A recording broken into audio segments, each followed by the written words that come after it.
Bonjour à tous. Donc, est-ce que vous m'entendez tous? Ça devrait être le cas d'après ce que je vois sur le salon vocal.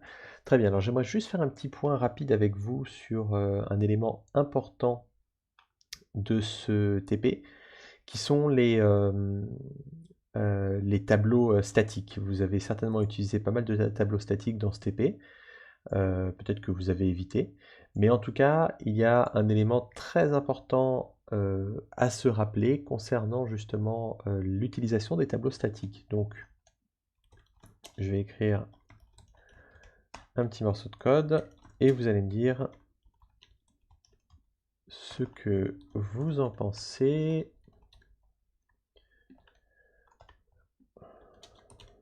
Int tab, hop, 1, 2, je sais, on va faire int e égale 500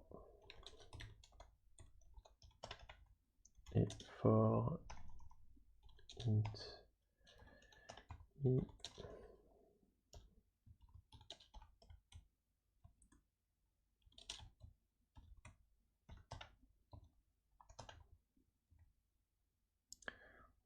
tab de i égale 0.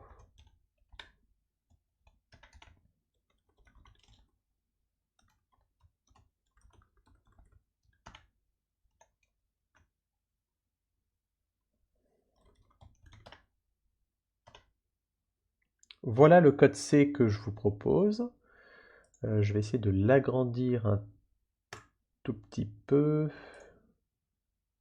Non, c'est ici.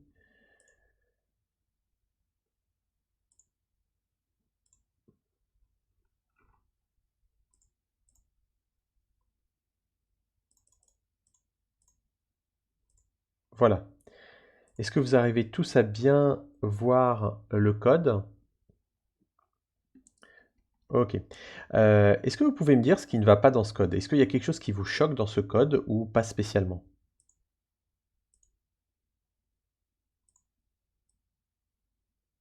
Si vous dites ça, c'est qu'il y a bien quelque chose, mais je m'en rappelle pas. Il y a bien Comme quelque quoi, chose je qui ne vois va pas pas. effectivement dans ce code.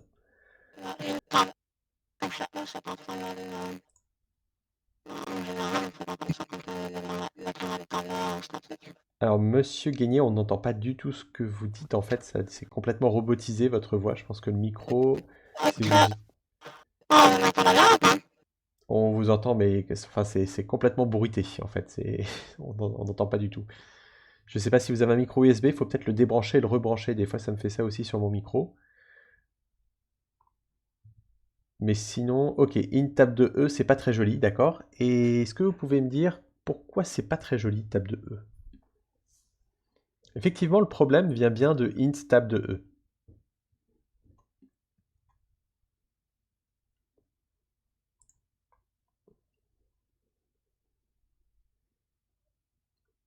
N'importe qui peut aussi prendre la parole s'il le souhaite pour répondre.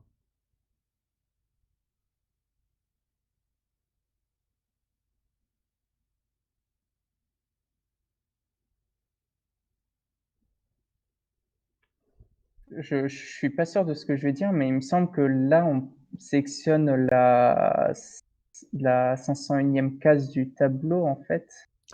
Alors, sauf erreur de ma part, ça ne doit pas être le cas. Non, parce que je vais bien à i strictement inférieur à e, donc i ne va pas dépasser 500, il va être égal à 499.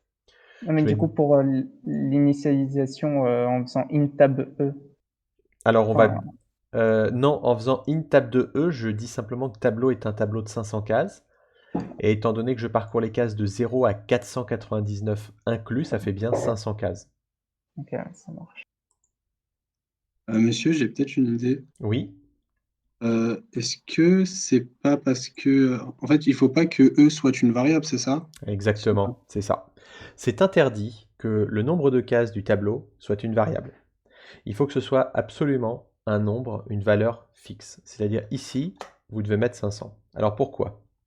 Parce qu'en fait, le compilateur, quand il va analyser votre fichier, il n'a aucune idée de ce que vaut E. Le compilateur, son job, c'est pas d'exécuter le programme, c'est de vérifier que le programme est bien écrit et de commencer aussi à faire les allocations mémoire pour vos variables.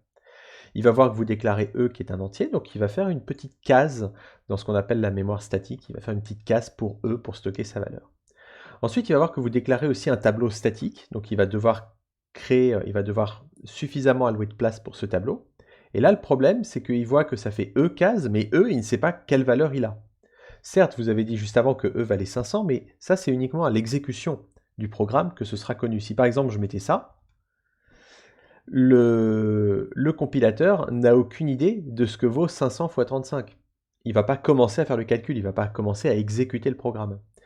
Donc quand il voit int tab de E, eh ben, il voit qu'il y a un tableau de E cases, mais il ne sait pas ce que vaut E. Donc il va allouer un tableau d'un certain nombre de cases, mais ce ne sera peut-être pas un nombre de cases suffisant pour stocker toutes vos valeurs.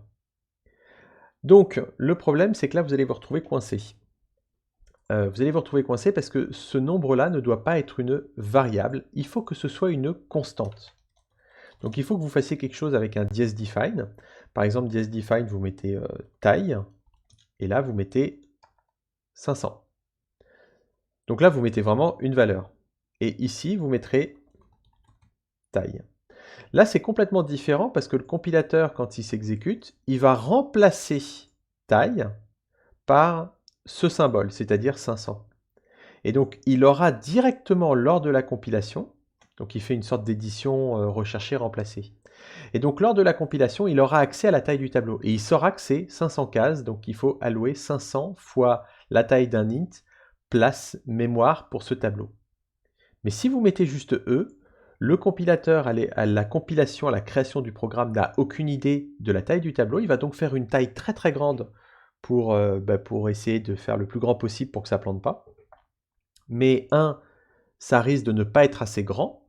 Et 2, ça risque d'utiliser trop de mémoire, parce que s'il utilise plein de cases pour un tableau qui finalement est plutôt petit, il va faire une surconsommation mémoire qui sera inutile. Donc en plus, les tableaux statiques ont une limite aussi. Si par exemple vous essayez de faire un tableau, allez, on va dire de 5 millions de cases, ce qui n'est pas énorme, hein, ça fait du 5 mégas fois 40 mégas le tableau, ça, ce code, il a de grandes chances de planter, parce que c'est un tableau statique. Alors ici, je vais mettre 5 millions.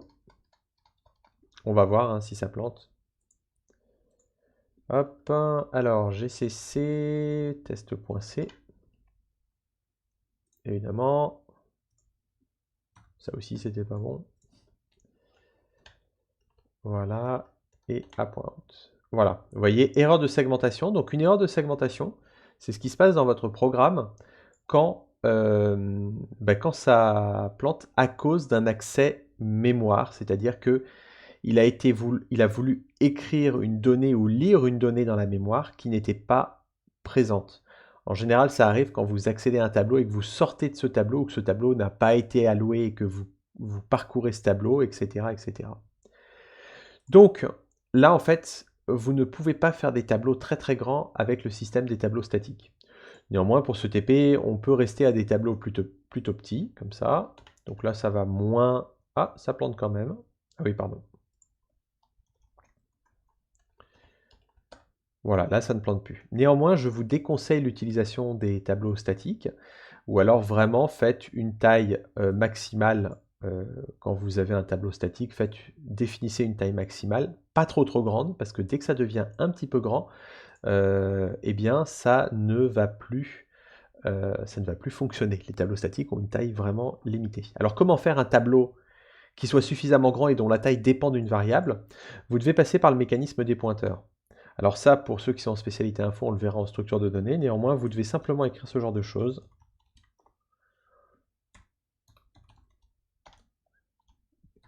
Hop. Voilà. Si vous faites ça, ça fonctionne sans problème.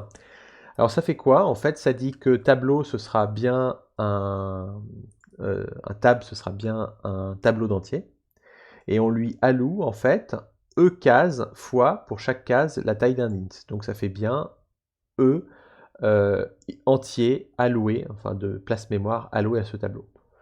Donc ce que vous pouvez faire si vous ne comprenez pas cette ligne de code, c'est simplement l'accepter et la recopier et l'adapter à chaque fois. C'est-à-dire qu'ici, vous changerez int par le type des éléments du tableau, ici aussi, et vous remplacerez le E par le nombre d'éléments du tableau. Et tab, vous mettrez évidemment le nom que vous voulez pour le tableau. En tout cas, si on fait ça, on voit qu'on peut monter en taille mémoire. Là, donc je fais un tableau de 5 millions de cases. Je vais compiler. Ah. Voilà. Et ça passe sans problème. Je peux même faire encore un peu plus grand. Donc là, on est à 50 millions de cases. Ça passe sans problème, mais vous voyez que ça commence un petit peu à ralentir parce qu'il faut les parcourir. 500 millions de cases, ça va commencer à être problématique, je pense, parce que ça fait quasiment du 4 Go de mémoire. Il va peut-être planter. En tout cas, il prend du temps, mais il n'a pas planté. Bon, après, si j'allais encore plus haut dessus, je pense que ça planterait. Voilà, merci pour, effectivement, ça s'appelle l'allocation dynamique, ce que je viens de faire. Quelqu'un a mis un lien sur le chat. Donc ça, c'est une allocation dynamique, contrairement à l'allocation statique. L'allocation dynamique crée les objets, les variables, pas dans le même endroit de la mémoire. Il le crée dans une mémoire qui n'est pas vraiment... Enfin, quand vous faites une allocation statique, en fait, le tableau est créé et sa taille est allouée dans le programme même. C'est-à-dire que votre programme, il contient des instructions d'assembleur et il contient des lignes vides pour stocker les éléments du tableau en dessous. Quand vous faites une allocation dynamique, ce n'est pas stocké dans le programme, ce sera stocké dans la mémoire de votre ordinateur, la RAM, ou plutôt le cache, au moment de l'exécution du programme. Voilà la différence entre statique et dynamique. Alors une dernière chose aussi, on va revenir un petit peu en arrière. Voilà, on va garder ça.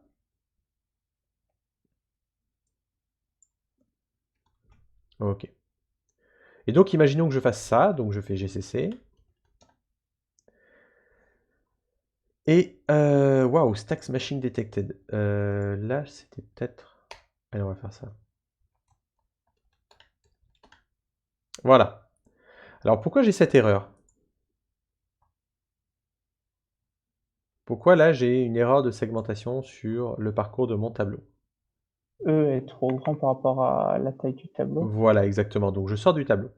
Dans vos programmes, vous aurez souvent ce genre de choses. Le problème, c'est de savoir dans quel endroit on a le problème, pourquoi ça se fait, à quelle ligne de code ça correspond. Alors, une méthode, c'est de mettre des printf un peu partout dans votre code et de voir à quel moment les printf ne se font plus. Ça vous indique à peu près l'endroit où se fait l'erreur de segmentation.